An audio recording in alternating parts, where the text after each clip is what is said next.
दो विभिन्न नस्लों की संतान है वर्तमान भारतीय लोग। एक शोध या षड्यंत्रकारी प्रचार, एक आकलन। इस सत्र में जो विषय रखा गया है वो बहुत महत्वपूर्ण है, बहुत अहम है। सबसे पहले मैं जो एक अहम बात आप लोगों को बताना चाहता हूं, जिसके बारे में हम लोगों को सही तरीके से अपनी जानकारी को अपडेट करना चाहिए। एक सबसे अहम बात, जो आर्यन थ्योरी है डीएनए के बाद वो आउटडेटेड हो गई है। पहली बात, सबसे पहले तो हम लोगों को ये ध्यान रखना होगा, बहुत अहम है जो बात मैं आप लोगों को बता रहा हूं, कि जो आर्यन थ्योरी है कि आर्य विदेश से आए, ये जो थ्योरी है ये आउटडेटेड हो गई है।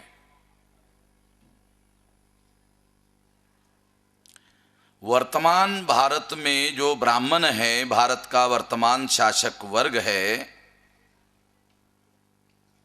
वो ब्राह्मण,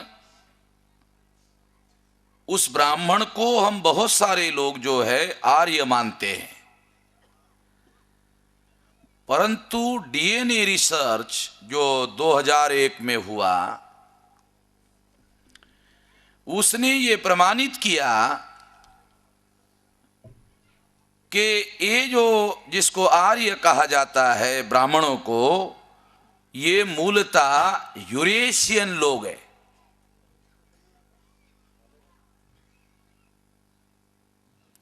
जिनको आर्य कहा जाता है ये मूलतः यूरेशियन लोग हैं। डीएनए ने इसे प्रमाणित किया। डीएनए एक ऐसा प्रमाण है जो प्रत्येक व्यक्ति के शरीर में होता है, और ये एक ऐसा फिजिकल एविडेंस प्रत्येक आदमी के शरीर में होता है। जो मेडिकल साइंस के यहाँ डॉक्टर होंगे, बायोटेक्नोलॉजी के डॉक्टर होंगे, वो मेरी बात उनको जल्दी समझ में आएगी। मैं डॉक्टर नहीं हूं, मैं तो जानकारी का उपयोग कैसे करना चाहिए उसका डॉक्टर हूं। मैं भी डॉक्टर हूं, इसलिए मैं आप लोगों को बताना चाहता हूं कि मैं किस विषय का डॉक्टर हूं, कि जानकारी का उपयोग कैसे करना चाहिए। तो इसलिए ये बहुत सारे लोगों को बार बार मैं समझा रहा हूं, ये बात अभी भी हमारे लोगों के पल्ले नहीं पड़ रही, इतने लोगों के दिमाग में भरी हुई है कि ब्राह्मणों को ही आर्य कहा जाता है,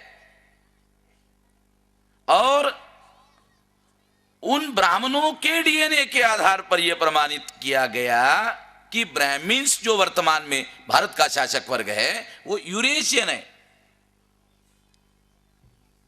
और यूरेशियन और भारत के मूल निवासियों की जो नस्ल है वो एक नहीं है।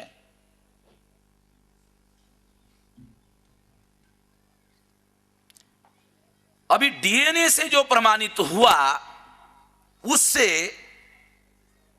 जो लोग ये कहते हैं, ब्राह्मणों को आर्य कहते हैं,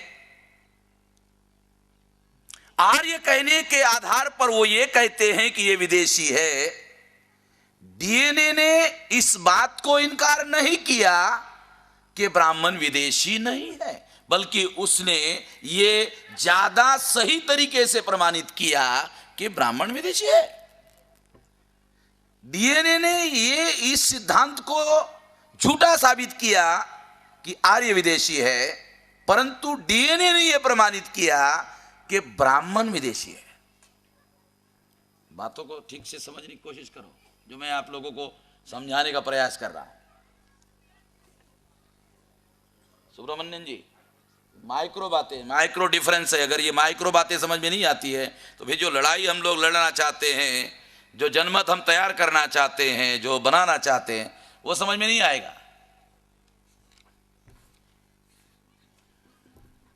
तो इसलिए आर्य भी विदेशी है ऐसा कहा गया था, हम लोग ये भी कहते हैं, मगर आर्य विदेशी है इसका निर्विवाद और निर्णायक एविडेंस नहीं है।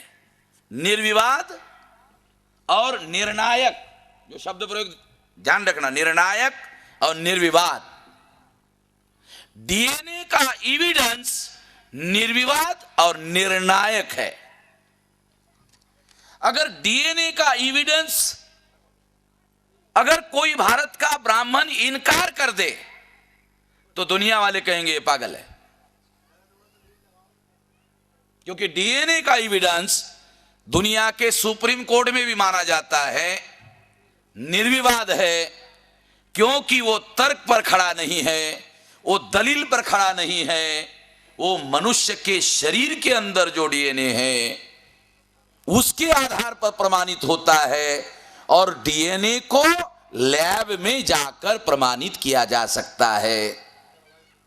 शेड्यूल कास्ट बौद्धिक दृष्टि से, शेड्यूल ट्राइब, ओबीसी बौद्धिक दृष्टि से ब्राह्मणों के विरोध में पूर्वाग्रह रखता है, माना जा सकता है। ब्राह्मण एससी एसटी व ओबीसी के बारे में पूर्वाग्रह रखता है, माना जा सकता है। एससी एसटी ओबीसी के लोग ब्राह्मणों को विदेशी कहा जा सकता है, पूर्वाग्रही है। ब्राह्मण एससी एसटी ओबीसी के विरोध में कुछ कहा जा सकता है, पूर्वाग्रही है।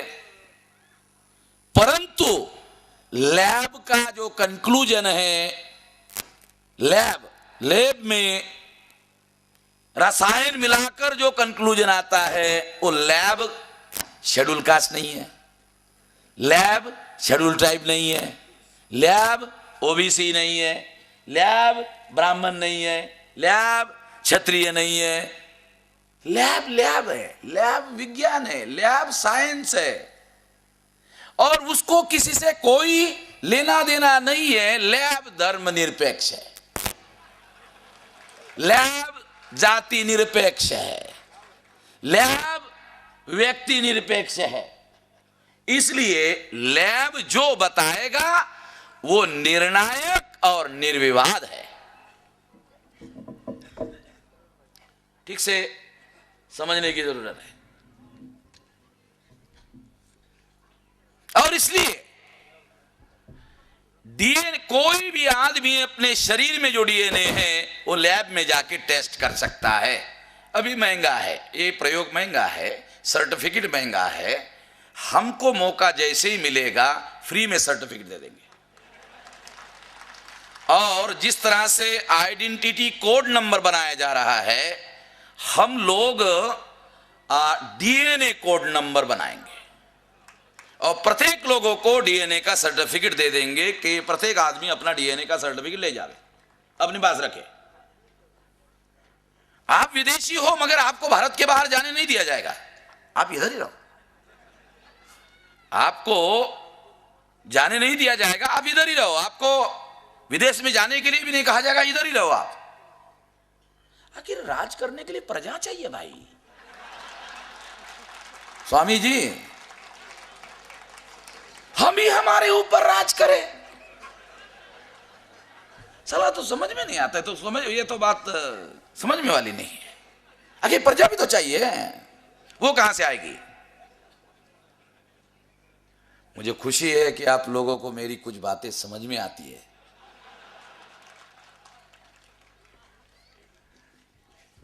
समझने का बहुत फेर है साथियों। ये जो शोध है डीएनए का, ये 21 मई 2001 को टाइम्स ऑफ इंडिया ने पब्लिश किया। अभी इंटरनेट से टाइम्स ऑफ इंडिया ने जो खबर पब्लिश की थी, टाइम्स ऑफ इंडिया का 21 मई 2001 का जो पुराना अंक है उसको हमने इंटरनेट पर देखा, वो खबर वहां नहीं है। बहुत ध्यान देने वाली बात है। टाइम्स ऑफ इंडिया ने ही खबर पब्लिश की, हमने इसको रिजर्व करके रखा टाइम्स के नाम पर। हमको मालूम था ये बदमाश लोग हैं, ये साले गायब कर देंगे, इसको हमने अपने पास रखा हुआ है। अभी इंटरनेट पर टाइम्स ऑफ इंडिया के पुराने अंक अवेलेबल है, मगर खबर नहीं है। इससे उनका माइंड रिफ्लेक्ट कर रहा है कि उनके दिमाग में क्या चल रहा है। डरा हुआ आदमी जो है वो ऐसा करता है।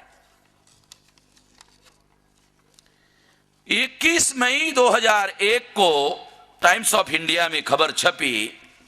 उसके अनुसार उसमें क्या बताया गया कि भारत का जो ब्राह्मण है उसका डीएनए 0.10, जो भारत के मूल रहने वाले लोग हैं, शेड्यूल कास्ट के लोग हैं, शेड्यूल ट्राइब के लोग हैं, ओबीसी के लोग हैं, उन लोगों का जो डीएनए है उनके और ब्राह्मणों के डीएनए में कितना अंतर है? तो ये अंतर बहुत लार्ज है, बहुत बड़ा है। अगर 0.10 इसको दूसरे तरीके से भी लिखा जा सकता है। अगर गणित थोड़ा बहुत जानते हो, मैं गणित का विद्यार्थी नहीं रहा, गणित मेरा कच्चा था, इसलिए मैंने गणित नहीं लिया था, मगर गणित बता रहा हूं। इसको उल्टा करो, 99.99, ये जो डिफरेंस है इस तरह से होता है। 0.10 इसको उल्टे तरीके से लिखा जा सकता है 99.99। स्वामी जी बराबर है ना?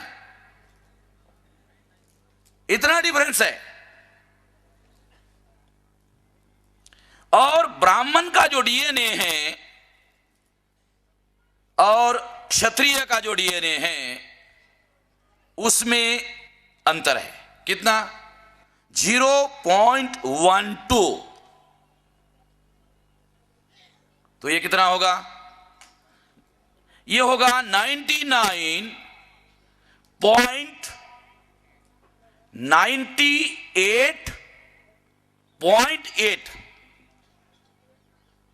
ऐसा मेरे ख्याल से ऐसा होगा, गणित कर लेना ठीक से। जो मैं बता रहा हूं बहुत ज्यादा माइक्रो बता रहा हूं, क्योंकि इसमें 2 पॉइंट जो है बढ़ गए हैं। 0.12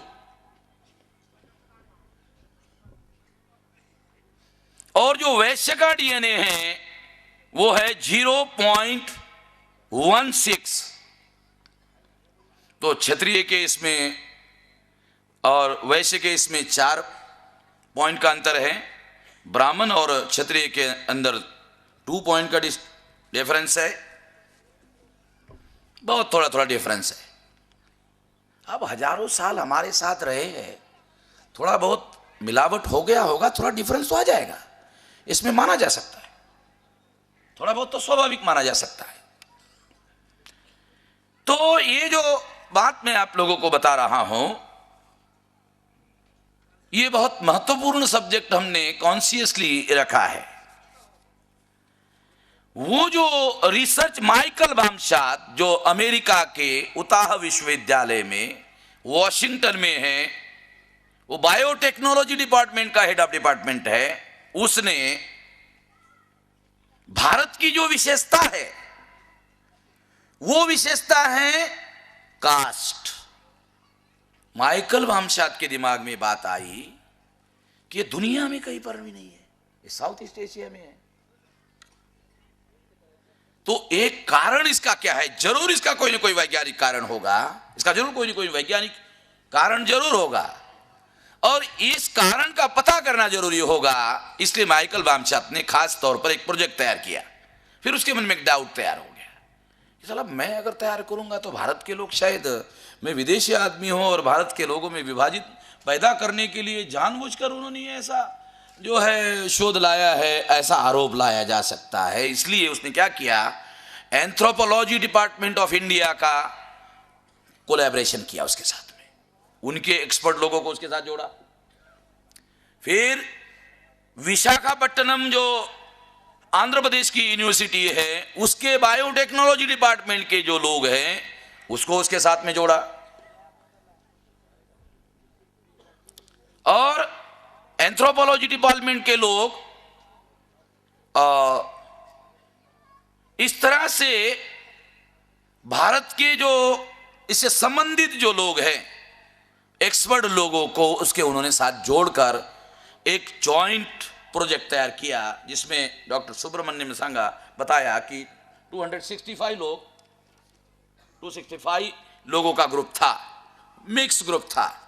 दुनिया से हर देशों से उन्होंने ब्लड सैंपल्स इकट्ठा किया और उसके आधार पर सारे जगह से, और फिर उसको हर सैंपल को उन्होंने कंपेयर करने के लिए मिलाया और मिलाकर बता किया कौन सा कहां मिलता है।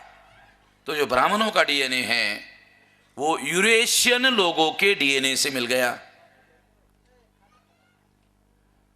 यूरेशियन लोगों के डीएनए जैसे ही मिल गया, पता चल गया हाँ यहां से इसका जो जड़ है वो यहां है, यहां से ये माइग्रेट है।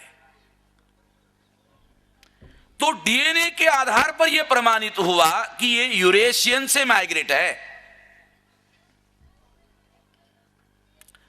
अब पुणे का जय दीक्षित नाम का ब्राह्मण है, वो हार्वर्ड विश्वविद्यालय में है, उसने अपना अलग रिसर्च बनाया और वो वहां गया, यूरेशिया में गया। तो रशिया में जो काला सागर है उसके पास अस्कीमोझी नाम का रीजन है, प्रांत है, विशिष्ट एरिया है। उस एरिया के लोगों का ही डीएनए मिलता है और बाकी का नहीं मिलता है। तो ये भूगोल भी प्रमाणित किया, उससे भूगोल भी प्रमाणित हुआ, ज्योग्राफी प्रमाणित हो गया, उसका एरिया भूगोल किलोमीटर बाय किलोमीटर प्रमाणित हो गया। क्योंकि ब्राह्मण के दिमाग में होगा कि आज नहीं तो कल, कल नहीं तो परसों, परसों नहीं तो तरसों, ये भारत से तो जाना ही होगा। जाने के पहले अंग्रेजों को तो मालूम था कहां जाना है, हमको मालूम नहीं चला जाना कहां है। तो मालूम होना चाहिए। तो ये जिस तरह से यहूदियों ने इजराइल बसाया, तो ये लोग भी ऐसा कर सकते हैं। तो इस तरह से ये माइंड रिफ्लेक्ट होता है। तो जय दीक्षित ने अपना एक रिसर्च पब्लिश किया, वो भी सिमिलर है। माइकल वामचाद अमेरिकन है, जय दीक्षित भारतीय ब्राह्मण है। उसने माइकल वामचाद के सिद्धांत को मानकर रिसर्च किया और कहा हाँ बराबर है, ब्राह्मण कह रहा है, खुद ब्राह्मण कह रहा है कि हाँ भाई माइकल वामचाद का जो रिसर्च है वो बराबर है। उसको उसने और विस्तार देकर, जय दीक्षित ने विस्तार देकर कहा कि आप यूरेशियन कह रहे हो, तो वो यूरेशियन एरिया है कहां, एग्जैक्टली कहां है? तो उसने कहा काला सागर के पास में है, उस प्रांत का नाम अस्कीमोझी है, उसका किलोमीटर का किलोमीटर इतना भूगोल है, ऐसा डिटेल किया उसने। शायद यहूदियों की तरह, जूस की तरह उनको किलोमीटर बाय किलोमीटर भूगोल इसलिए ढूंढना पड़ा क्योंकि भविष्य में अपना देश कितना किलोमीटर होगा, लंबा चौड़ा आड़ा टेढ़ा कितना होगा, शायद वो प्लान बना रहे होंगे। क्योंकि जो बहुत दूर तक देखने वाले लोग होते हैं वो इस तरह से सोचते हैं। तो इस तरह से जय दीक्षित ने माइकल वामचाद के सिद्धांत को प्रमाणित कर दिया, कहा ये है बराबर है। दूसरी बात मैं आप लोगों को बताना चाहता हूं जो बहुत अहम है। माइकल वामचाद ने जो रिसर्च किया कि भारत में जो कास्ट सिस्टम है वो कैसे आ गया, वो उसका क्या जड़ क्या है। तो उसका कहना है कि ब्राह्मणों ने जाति व्यवस्था का निर्माण ब्राह्मणों ने किया, और ब्राह्मणों ने जाति व्यवस्था का निर्माण करने के लिए औरतों को, महिलाओं को इस काम के लिए उपयोग में लाया। ऐसा वैज्ञानिक रूप से उसने प्रमाणित किया। और इसलिए केवल महिलाओं को ही सती जाने का जो प्रचलन है वो केवल भारत में क्यों है, तो उसका कहना है इसका संबंध जाति व्यवस्था के साथ में। इंडोगोमी, एक्सट्रागोमी, अंतरजाति विवाह, अंतरबाह्य जाति विवाह, इसके साथ इसका संबंध है। और इसका संबंध महिलाओं के साथ में है, क्योंकि विवाह का मामला है। जाति व्यवस्था निर्माण करने के लिए उन्होंने महिलाओं का उपयोग किया। तो ये जो रिसर्च है ये केंद्रित है जाति व्यवस्था पर। जाति व्यवस्था के मूल बात को ढूंढने के लिए उन्होंने ये सारा रिसर्च किया। रेस को ढूंढने के लिए, मूल ढूंढने के लिए सारी बातों को उन्होंने रिसर्च किया। तो ये थ्योरी प्रचलन में थी कि आर्य, जिसको मैंने अभी गलत कहा कि ये थ्योरी गलत है, आर्य शब्द के बजाय, आर्य के बजाय अभी यूरेशियन शब्द ज्यादा उपयुक्त है, उचित है, वैज्ञानिक तरीके से प्रूव किया हुआ है। इससे हमारा कोई भी नुकसान नहीं है। आर्य के जगह यूरेशियन शब्द का उपयोग करो, हमारा कोई नुकसान नहीं है, फायदा है। क्या फायदा है? निश्चित है, कंफ्यूजन नहीं है। आर्य के बारे में कंफ्यूजन है। तो इस तरह से यह कहा जाता है, पहले आर्य के नाम पर बताया जाता था। क्या बताया जाता था? कि ये पशुपालन करने के लिए आए। दूसरा सिद्धांत था खेती करने के लिए आए, ऐसा बताया जाता था। पहली बार डीएनए ने निर्णायक रूप से प्रूव किया कि ये पशुपालन के लिए नहीं आए, ये खेती करने के लिए नहीं आए, इनका पर्पस आक्रमण करने का ही था। कैसे? उसने ये भी प्रमाणित किया। कैसे? तो इनके साथ में महिलाएं नहीं आई। वो कैसे प्रमाणित किया? तो उसने माइटोकॉन्ड्रियल डीएनए के आधार पर प्रमाणित किया कि स्त्री के शरीर में जो माइटोकॉन्ड्रियल डीएनए उन्होंने देखा, तो उन्होंने ब्राह्मणों के घरों में जो महिलाएं हैं उनके डीएनए से उसका मेल किया। तो पता चला शेड्यूल कास्ट की महिला का डीएनए, शेड्यूल ट्राइब की महिला का डीएनए, ओबीसी की महिला का डीएनए और ब्राह्मण के घर में जो महिला है उसका डीएनए एक है। इसका मतलब ये नहीं है कि हमारे जो नौजवान हैं वो ये सोचने लगे कि अगर ब्राह्मण के घर की महिला का डीएनए भी हमारे जैसा ही है तो हमारे लिए फिर उधर शादी करना गलत नहीं है। ऐसा कुछ नौजवान लोग अर्थ निकाल सकते हैं मेरी इन बातों का। मैं इसके लिए नहीं कह रहा हूं, हाँ, मतलब मिसयूज को, ये मिसयूज हो सकता है, इसलिए पहले ही मैं इसको रोक लगाने के लिए बोल रहा हूं, नहीं तो इसका मिसयूज किया जा सकता है।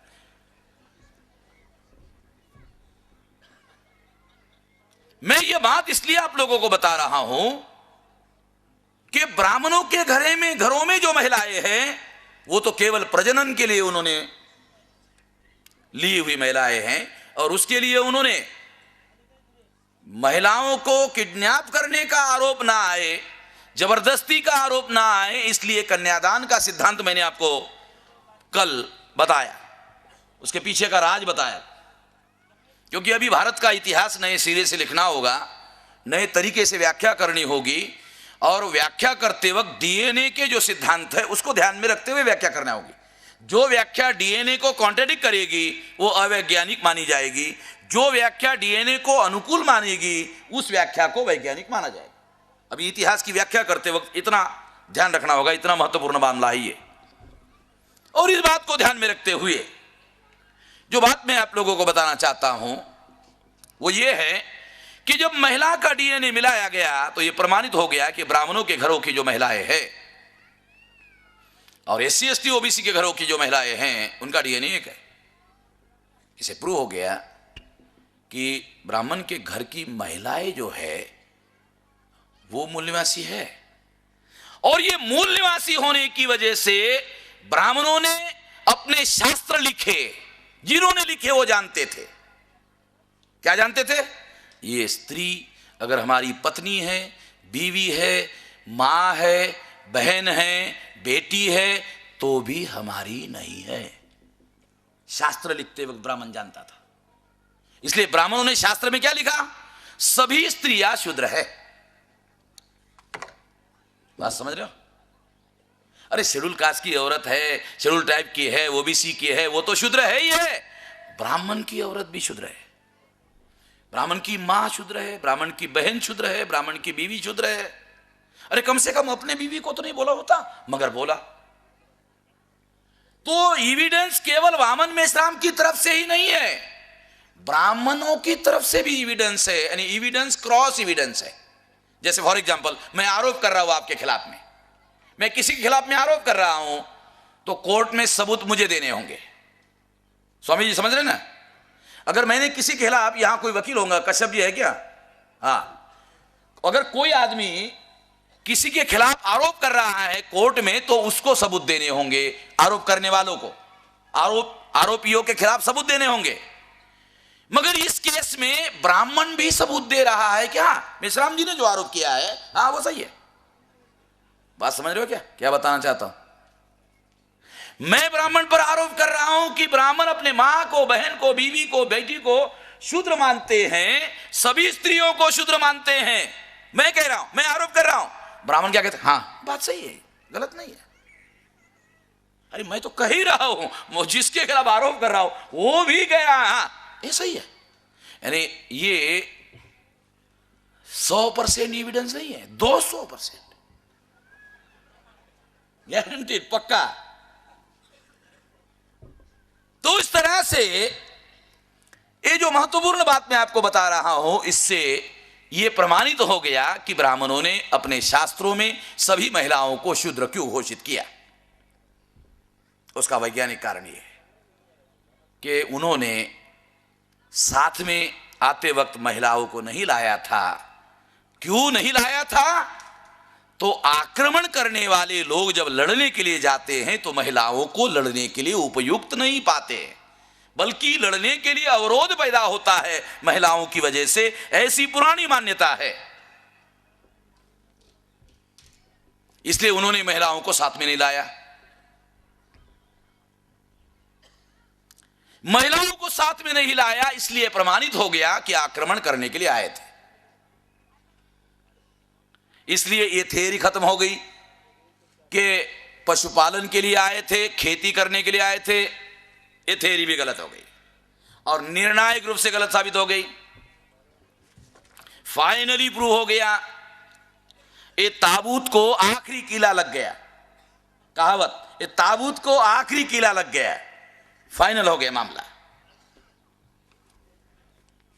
तो इस तरह से यह प्रमाणित हुआ कि इस देश में अनुसूचित जाति के, जनजाति के, अदर बैकवर्ड क्लास के और जिनको शूद्र कहा गया है, जो मंडल कमीशन में ओबीसी में शामिल नहीं है मगर शूद्र है, वो सारे के सारे लोग, इंक्लूडिंग कायस्थ, मंडल में शामिल नहीं है वो, मगर ब्राह्मणों के शास्त्रों में कायस्थ शूद्र है और कायस्थों के ऊपर कोई शूद्र नहीं है। ये सबसे बड़े, सबसे ऊपर वाले शूद्र है। तो ये भी यहां के मूल रहने वाले, मूल निवासी लोग हैं। तो इस तरह से इनका डीएनए आपस में मिलता है। ये शोध माइकल बामशाद ने 21 मई 2001 को प्रमाणित किया। नेचर नाम के अंक में, जो दुनिया का वैज्ञानिक शोध का सबसे मान्यता प्राप्त मैगजीन है, उसने पब्लिश किया। इसका मतलब है उसको मान्यता दी।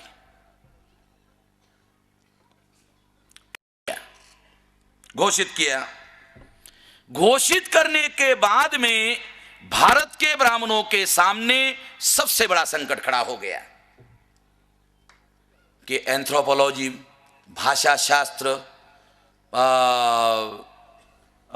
और भी जो कई एविडेंसेस थे, पुरातत्व, इंडोलॉजी, यानी पुरातत्व, इंडोलॉजी,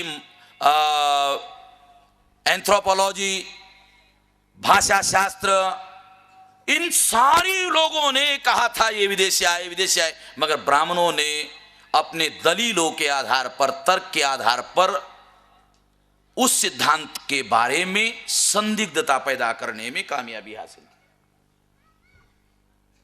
इसलिए उसके बारे में संदिग्धता पैदा हो गई थी कि माने कि ना माने। परंतु डीएनए ने जो प्रमाणित किया उसमें किसी भी किस्म की कोई संदिग्धता नहीं है, क्योंकि वो दलील तर्क के आधार पर, तुलना के आधार पर नहीं है, ये लैब के आधार पर है। इसलिए इसमें किसी किस्म की कोई संदिग्धता नहीं है। प्रमाणित हो गया, निर्विवाद रूप से, निर्णायक रूप से प्रमाणित हो गया। और इसने भारत के ब्राह्मणों के सामने सबसे बड़ा, भारत के इतिहास में सबसे बड़ा संकट मैं मानता हूं ब्राह्मणों के लिए, जिसने भारत में राज करने की जो शक्ति है ब्राह्मणों की, उस पर सबसे बुरा प्रभाव डाला किसी शोध ने, तो वो माइकल वामशात का है। यूनाइटेड नेशंस ऑर्गेनाइजेशन कहती है कि किसी भी विदेशी आदमी को किसी दूसरे देश पर राज करने का अधिकार नहीं। तो ये सिद्धांत जो यूनो का डिक्लेरेशन हमारे समर्थन में है, हमारे समर्थन में होकर भी कुछ नहीं हो रहा है। क्यों? क्योंकि जब तक लोग हमारे इस बात को ना माने, तब तक यूनो का जो रेजोल्यूशन है, डिक्लेरेशन है, वो हमारे कोई काम की चीज नहीं है। जब तक हम लोग खड़े ना हो जाए, जब तक हम लोग इस बात को ना माने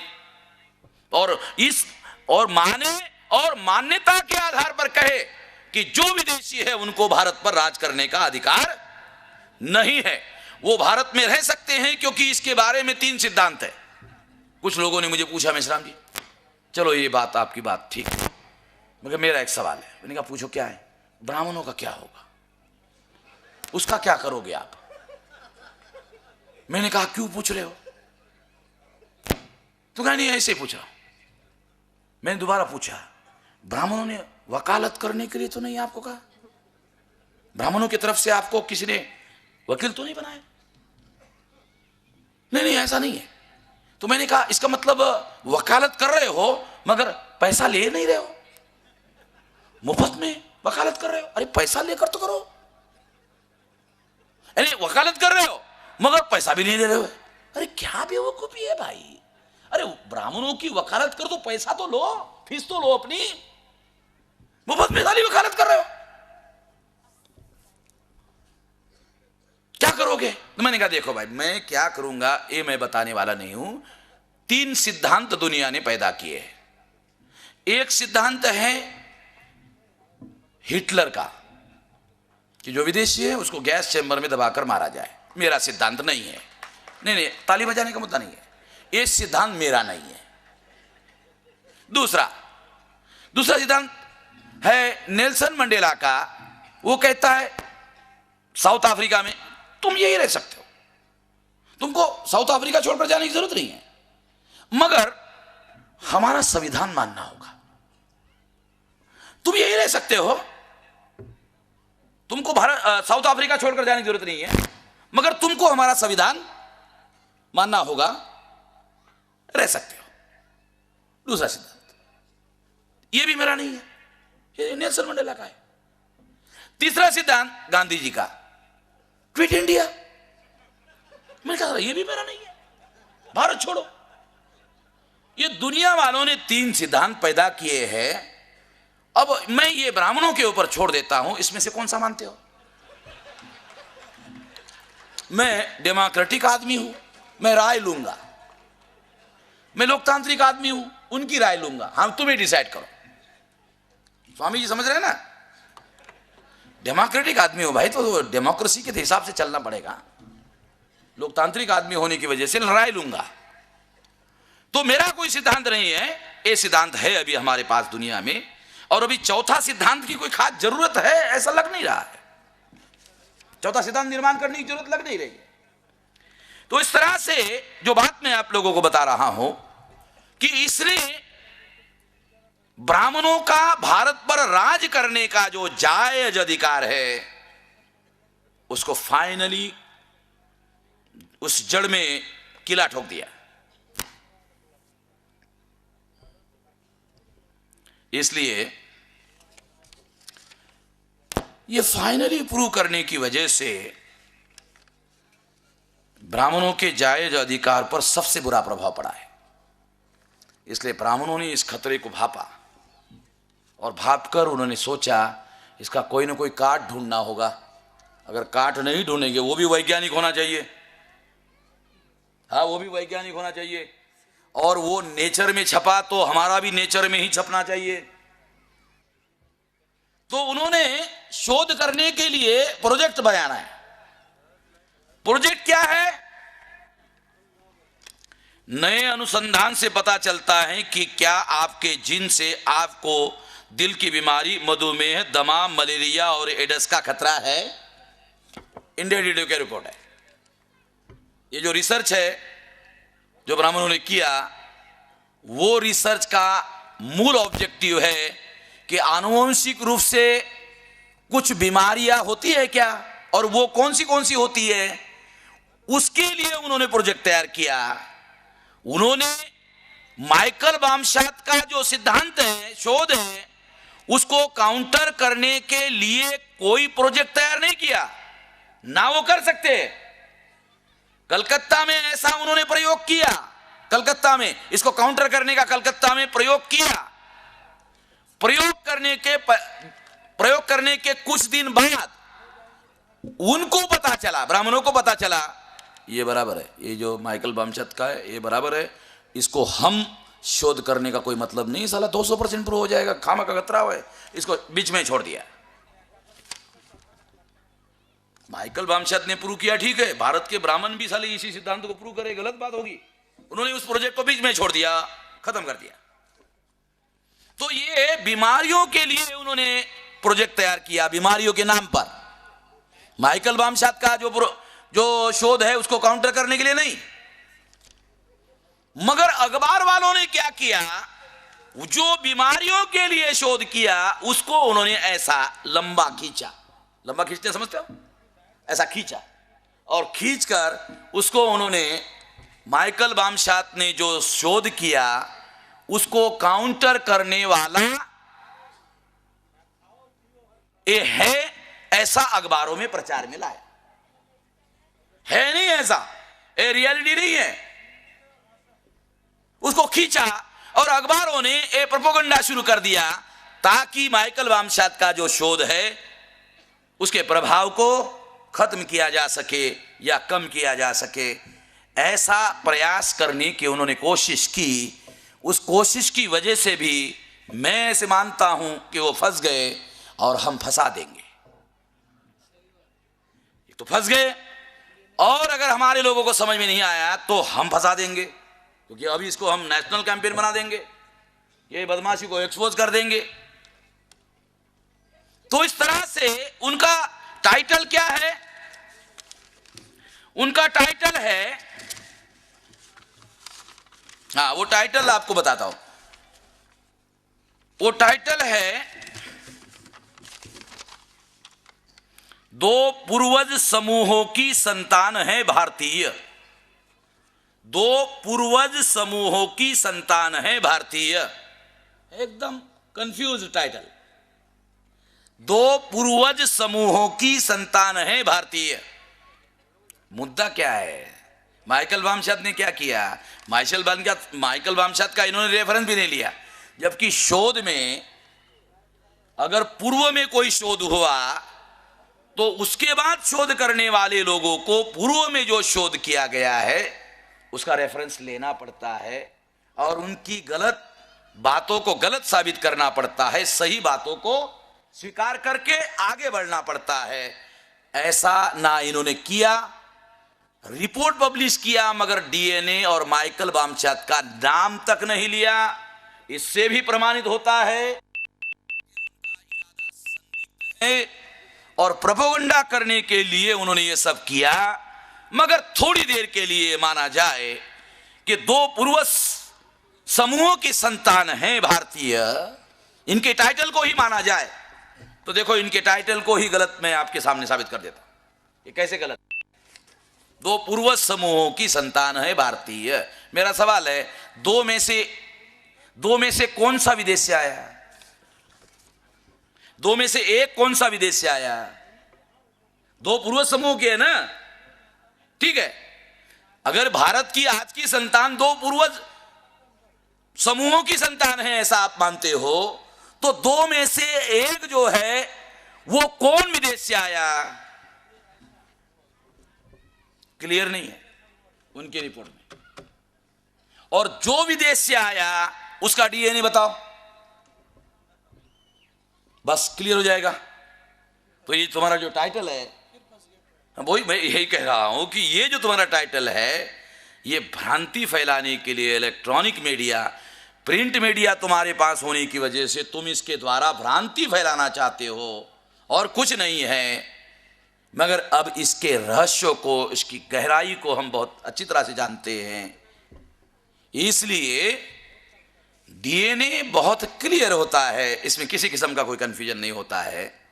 इसलिए साथियों, दो में से कोई भी एक समूह जो विदेश से आया होगा उसका डीएनए और जो यहाँ के मूल लोगों का डीएनए आपस में कभी भी नहीं मिलेगा, और इससे उनकी कही बात अपने आप झूठी साबित हो जाएगी, सिद्ध हो जाएगी। परंतु ऐसा झूठा शोध करके ऐसा प्रोपेगेंडा करने की आवश्यकता क्या है?